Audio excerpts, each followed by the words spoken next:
So apologies, but we'll try to keep this moving. So we wanted to share a bit of time to talk a bit about the Cancer Coalition, an overview of who we are, what we are doing, and some of the really provocative and fun things that are happening, which I think actually have nice synergy with so many of the discussions that have happened this morning.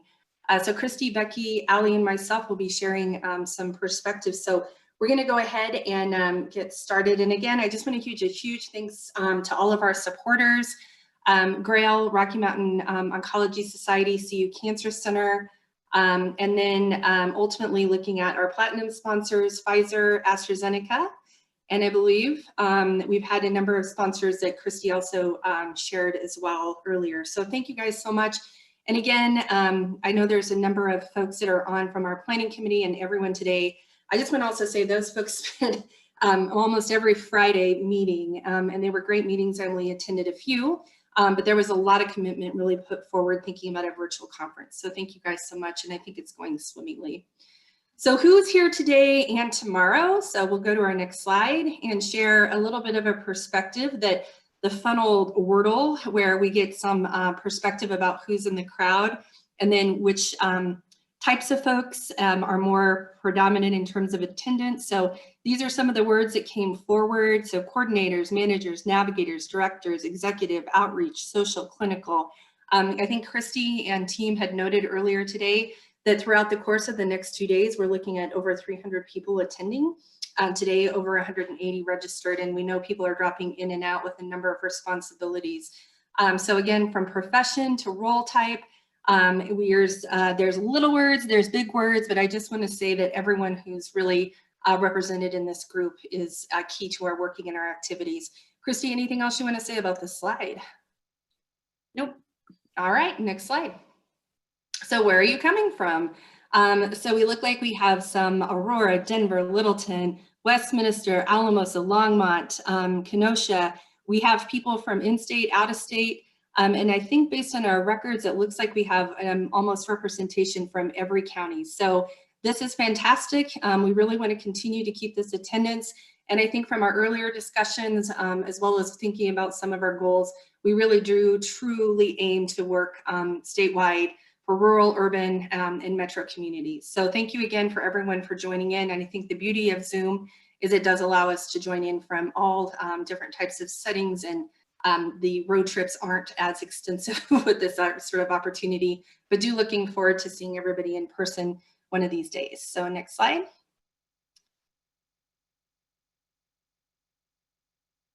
And what is the Colorado Cancer Coalition? So when we look about the mission and talking a little bit, I think even seeing the breakdown of folks that are attending today, we are truly a statewide, bipartisan, multidisciplinary coalition providing education, networking, best practice sharing, and partnership opportunities for those who are working all throughout the continuum on oncology care and also for support. We're committed to providing the neutral space for dialogue for diverse perspectives to further improve cancer outcomes in Colorado. In addition, we support the needs of Colorado patients, caregivers to prevent cancer, find it early, and enhance quality of life for survivors and caregivers by disseminating education, resources, connecting patients and caregivers to opportunities to advocate for better cancer outcomes in Colorado. So I want to say that I think that we're going to talk a little bit about the ways to engage, but holistically, I think Cody and team talked about this idea for partnership, synergy, really looking at opportunities across the aisle and through all kinds of communities and networks to make sure that we really do congregate in a network to really advance the care agenda as well as the cancer agenda in Colorado. So next slide.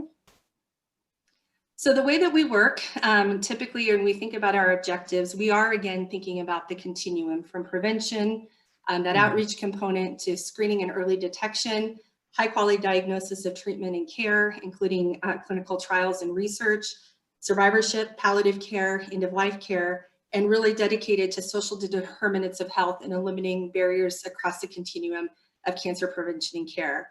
So I wanted to say that throughout the work, and we'll talk about the different task forces and opportunities, we really are considering these are key objectives. And we, throughout this conference, will hear different opportunities and presentations that really do highlight the opportunities for engagement across that continuum again.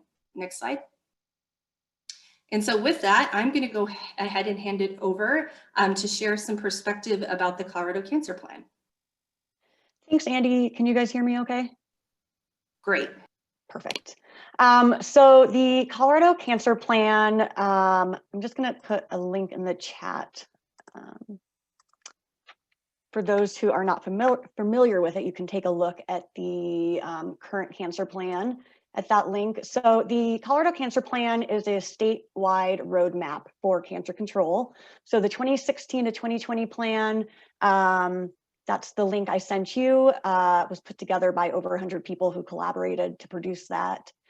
It includes goals, objectives, and strategies across the continuum of care to reduce the burden of cancer for Coloradans. So if you're not familiar with it, please take a look and see where the work that you're doing fits in with that.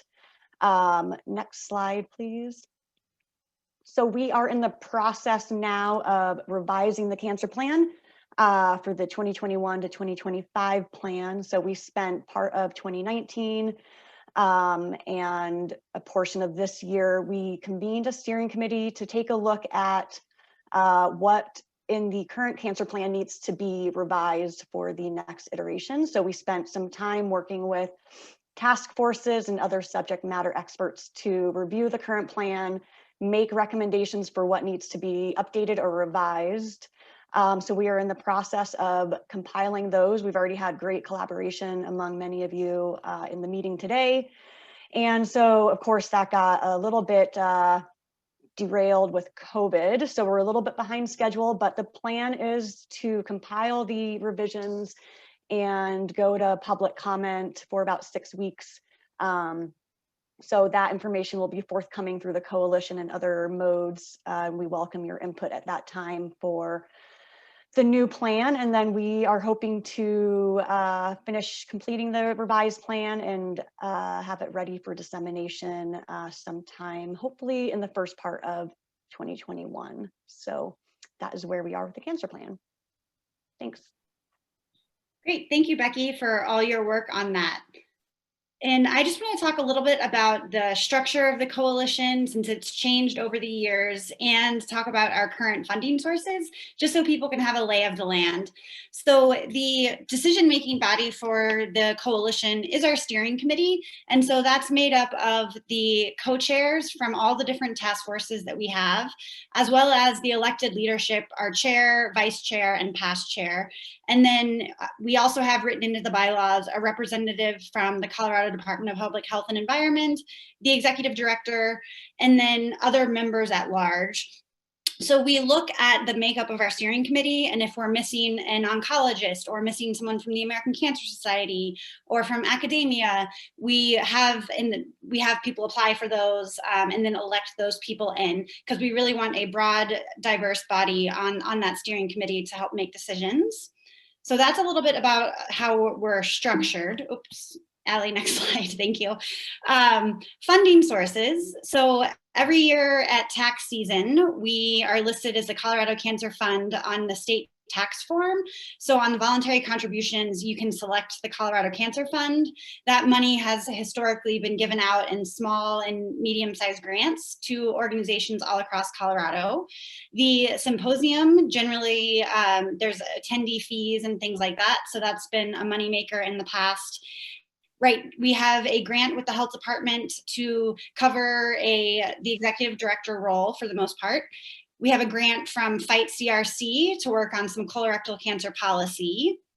We participate in Colorado Gives Day, and then throughout the year, we just get miscellaneous donations and sponsorships. So thank you to everyone who helps promote all of these different ideas, helps apply for grants. It's a team effort to keep coalition work going. So thank you for coming to engage at the table. And one final note, Trailhead Institute is our fiscal agent. So we get our nonprofit status through them, and they help with all of our back office accounting type things. Next slide, please.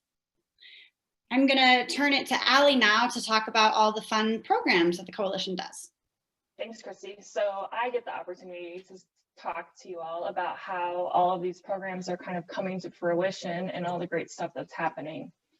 So this is not everything that we've been working on, but it's certainly some things that we wanted to highlight today. So like it's already been mentioned, we are doing monthly Cancer Partners peer sharing calls, knowing that we are in this environment where we need to be super responsive, sharing best practices and trying to figure out what works in this unforeseen time. So Elsa shared earlier in the chat the one for this month. And we can certainly share that again. So we have been choosing a topic and then just bringing partners together to really ask questions, engage, and see what each other are doing. Historically, we've done the Someone You Love documentary, which follows 5 cervical cancer survivors and sharing their stories to promote HPV vaccination. A super exciting collaboration that we have going on right now, led by the Lung Cancer Task Force and Debbie Dyer's leadership, is we're doing a webinar series that over 600 people across the country have registered for. So those have been happening on Fridays and have been very, very successful. When COVID hit, we certainly responded to that, and now we have focused this conference on COVID. So I'm just trying to make everything timely for what people need. And then our quarterly cancer partner meetings. So there'll be more to come on our schedule for 2021 on those. Additionally, on the website, we have the resource directory. So if you have resources that you or your organization provide that you want added to that directory, you can do that. And then we have our event calendar that kind of keeps track of all the work that's happening, knowing that all the activities are growing and growing. It's a great place to see kind of what's going on. And then Christy mentioned the Colorado Cancer Fund. So in a typical year, a non-COVID year, we would be putting together an advisory board to review applications for the Cancer Fund grants. So right now, these are the funded grants that were funded last year that are still working on their projects, knowing that COVID has slowed down everything. So I'm not going to read through all of these, but certainly there is a diverse amount of topics. And as Christy mentioned, it really is diverse geography across the whole state, which of course we're always excited to share. And then here are some additional projects that are also being funded. All right, so now we're going to do a poll to see kind of what the involvement in task force looks like. So we know that some of you, this is your first meeting or your first opportunity to engage with the coalition. So we're excited to see what people are interested in or where people are currently active. So if everyone can complete this poll real quick.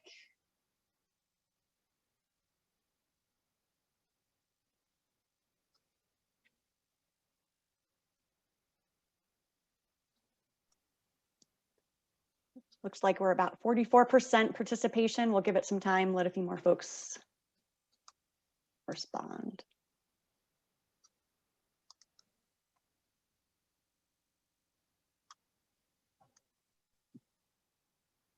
%57%.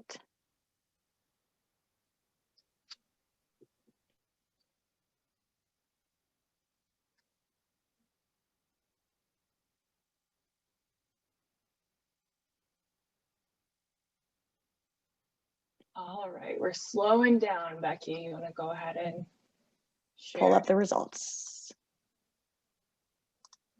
All right, super exciting to see that we have some new folks that are interested in learning more about task forces. So on that note, tomorrow we have kind of office hours with all of the task force co-chairs and task force members. So be sure to look at the agenda for tomorrow, and if there's a particular task force that you're interested in learning more about or hearing about all the great work they're doing, please plan to attend those sessions.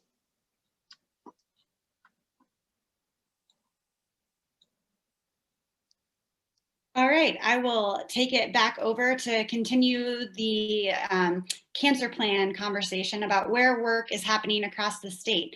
So next slide, please.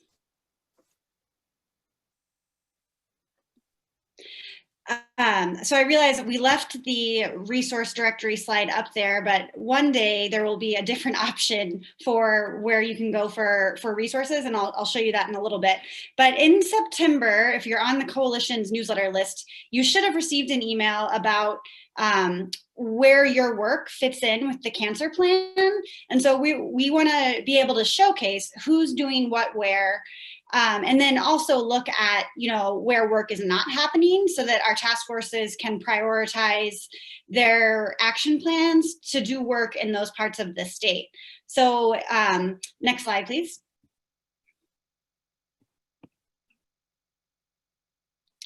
So we'll walk through what it looks like now, but the hope is there will be a map where you can find resources, you can find who's doing what where, and you can see which cancer plan priorities that they're working on. This way, if you want to launch something in your community, you can reach out to this person to say, hey, what worked, what didn't work, help me figure this out. Next slide, please. So here's a screenshot of it. So Allie, if you can stop sharing for a second, I will share my screen. Do you see the map, Allie? Okay, so first, whoa, hello. First, I want to give a huge shout out to the Office of Community Outreach and Engagement for helping this come to fruition. They've done all of the behind the scenes work to get this technology going. So thank you so much for that. And so over on the side, you can click on the category and we'll see if it loads. In theory, a map will pop up with little dots. Here we go. So you can see up at the top, we have the Women's Wellness Connection screening locations, all the Colorado Cancer Screening Program locations, and you can click on the dot to see more about that location. Sorry. If it has a website, it has a link out to the website. So this is a work in progress. This is beta, but we wanted to just give you a sneak peek of what is coming.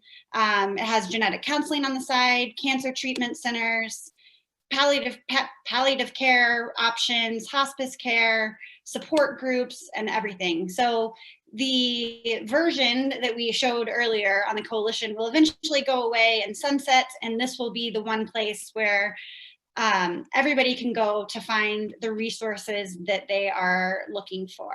So Allie, I'm going to stop my share, and you can pull the slides back up. I know we've got a few people from the Office of Community Outreach and Engagement on. If we have time at the end of our overview, we'll let people ask questions, but I do want to just keep moving forward. So next slide, please, Allie. So from the Who's Doing What Where survey, we found we've had 40 people reply, and we found that most people are working on goal 5, 6, 8, and 11. 5 is getting in for screenings, 6 is high quality treatment, 8 is survivorship, and 11 is patient engagement and health literacy. So that's where a lot of the respondents came from. Hopefully we can get everybody to fill this out and get some more data here around what people are working on. So next slide. The one with the most is that people are working on cancer screening. And 68% of the people that responded say their work is statewide, and 35%, 64 counties are targeted. I don't know, we can have Shannon put in the comments that one, but most people that have replied so far are working on cancer screening. So next slide. So again, I'll just put a plug in for the survey. We've linked it on your attendee resources that you can take the survey. So when you get a chance during a break or some downtime at work, please take the survey to let us know what work you're doing. So next slide. This is the who. We've kind of talked about this. Anybody that's working in cancer the cancer plan is across the continuum. So there is most likely a goal in there that you are working on and that others could benefit from, you know, what you've learned and what's worked and what hasn't worked, and just that crowdsourcing ideas so that we can address gaps and really move the needle in cancer care and survivorship and cancer prevention. So next slide. Here's the tiny URL to the survey, and we'll also be at the end of the symposium sending around another survey to just to remind you to take this. So please take the time to do it so we can make the map even better. And next slide. Okay, so switching gears, I talked a little bit about one funding source. We have this grant from Fight CRC called the Catalyst Grant, and the major aims of that are to improve colorectal cancer screening in each state. And so last year we had a bill that was moving along swimmingly, and then got COVID hit and the session paused. And then when the session came back, it just was not high enough priority to continue on through the session. So luckily, the USPSTF has just come out with some new draft recommendations to move the screening age to 45, so we can take that off of our policy agenda for this year and work on other things that are high priority in Colorado, which for us, for colorectal, will be getting greater access to screening, making sure we're looking at the right populations that need to get in for screening, focusing also even beyond colorectal, just more comprehensive cancer screening in the state. So you'll hear more from me about stories we need to help make the case with the legislators as we start to develop what all those different needs are. Next slide. Okay, Andy, I'll turn it to you now. Great, thanks much. And Nancy, I see your comment, if anyone's working at lowering the age further. So for the average risk population, the modeling studies that were run through American Cancer Society and through the USPSTF still shows the greatest starting point at 45 years old at this point. However, I think to your point, there's a lot of recommendations around risk assessment, symptomatic patients that aren't largely followed or that folks haven't fully implemented. So I would just say as it's a wonderful time and we're excited about the movement. I do think that USPSTF heard the cry of the advocacy community, did the diligence to go through the modeling to really look at evidence. It's a really rigorous process, and that's where they landed. I think there are data to suggest that 40 to 45 interval, we'll be keeping an eye on that. But I do think one of the things I just want to shout out is that a lot of people with family history are not being screened before the age of 50 when they well should be. People aren't always following up in signs and symptoms. And then looking at hereditary and genetic syndromes as well. I think these are the things that if we take those into consideration, we can see much further decline in incidence and mortality for young early age onset. And those are in recommendations. So we'll be talking about more of this, but I do think this note of this trending of young people developing colorectal cancer is something that we're taking seriously through the coalition. And thank you for all the folks who are really working on these initiatives together. So thanks for that comment. So better together, I guess, Christy, this really leads us into our poll. Is this correct? Okay, there we go. So sorry, Allie, we want to go back or one more real quick. So we are going to really be talking about what are the strategies and what are you most excited about in terms of the coalition work. So we want to hear from all of you. Is it implementing cancer plan priorities? Is it professional development, education, networking, peer sharing, cancer updates, research updates, collaborating to advance policy? If you're either in it right now or you want to be in it, like what are those areas that are really going to make you engage and really see the value and would be a value to join our network and our coalition? So looks like we are still there's 20 people. We need to build that up to at least 30 to 40 folks if we can, or closer to 61 who are attending, but getting some good input right now. So it's multiple choice, so you can pick more than one. Okay, let's see if we can get it to 35. 35, do we have a 35? Oh, 30, ooh, there we go. 38. Come from a long line of auctioneers, so maybe we can get it going. There we go. Okay, so in the interest of time, we'll just wait for maybe hitting to 45, but it looks like networking. So in terms of the coalition work, folks really interested in networking, but we're really getting a lot of favorable responses towards really all of the areas, but that professional development, peer sharing, implementing cancer priorities, research updates to a lesser extent, and some policy and advocacy work resulting. But some really good, strong lead outs here. And I think this will be really helpful for us moving ahead. But one of the things I just want to say is that if you're engaged in wanting to be involved in any of these, this is the place to be. I think I would also urge people who are interested in leadership positions or really taking on opportunities to lead out task force work, joining the executive committee. We really need people from all throughout the state, and we're seeing a lot of new names. And so to keep this fresh and the work really at the level it needs to be, we really need all comers to serve in a variety of positions. So stick with us. We're really excited about where we're moving. And Christy, I'll turn it back to you. Great, thank you, Andy. So yeah, I'm gonna skip the next, or we can go through them quickly, Allie. We'll show them.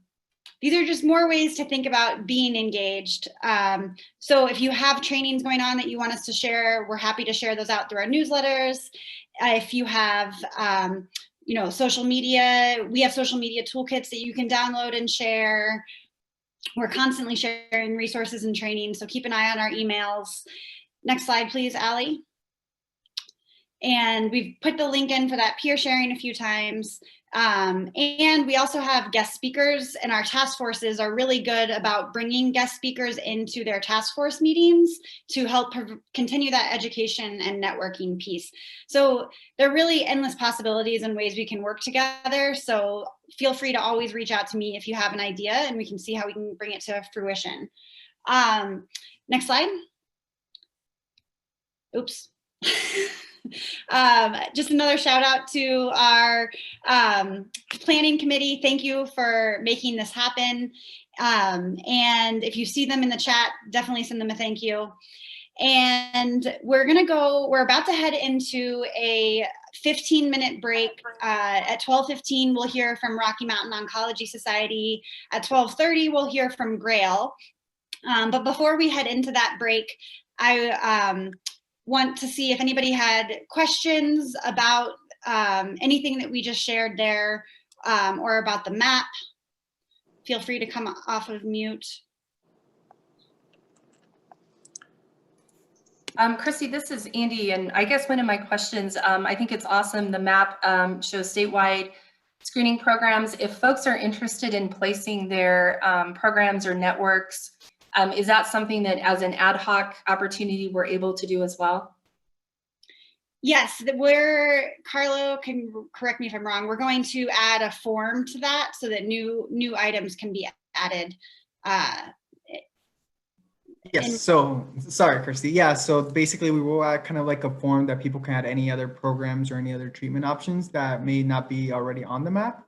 And then that will populate to me, and then I can have our data analyst, Amy Mellis at PHSR, add that information to the virtual map. And a question came in the chat. How will you designate those that are offering programs statewide on the map? So are those like Women's Wellness Connection programs, that the kind of programs that were? Like LifeSpark or other organizations that have either multiple locations or just offer it statewide, like virtual programs. Okay, well, we can try to, like right now we have a link to virtual support groups on the map. So then we can, because we couldn't unfortunately put virtual support groups on the map since I don't have a location. So we can look at that option and having like a separate tab for anything that's virtual or not like have a specific location. That's a good recommendation. I think that would be helpful. Great. And like I mentioned too, it's in beta form, so we'll be getting some feedback from different groups, and then launching, what did we say, early next year, I believe? Yeah, so we're looking at early 2021 after we have a couple of groups, including our Community Advisory Council at the Cancer Center, kind of pilot test it to see if there's any issues with it or there's any more recommendations so we can tweak it a little bit. Great. Okay, I do want to give people a break today. So again, at 12:15, we will hear from Rocky Mountain Oncology Society. At 12:30, we'll hear from Grail. And then the next content session will start at 1 o'clock. So go stretch, go to the virtual exhibit hall, make some new connections, and we'll see you back at 12:15.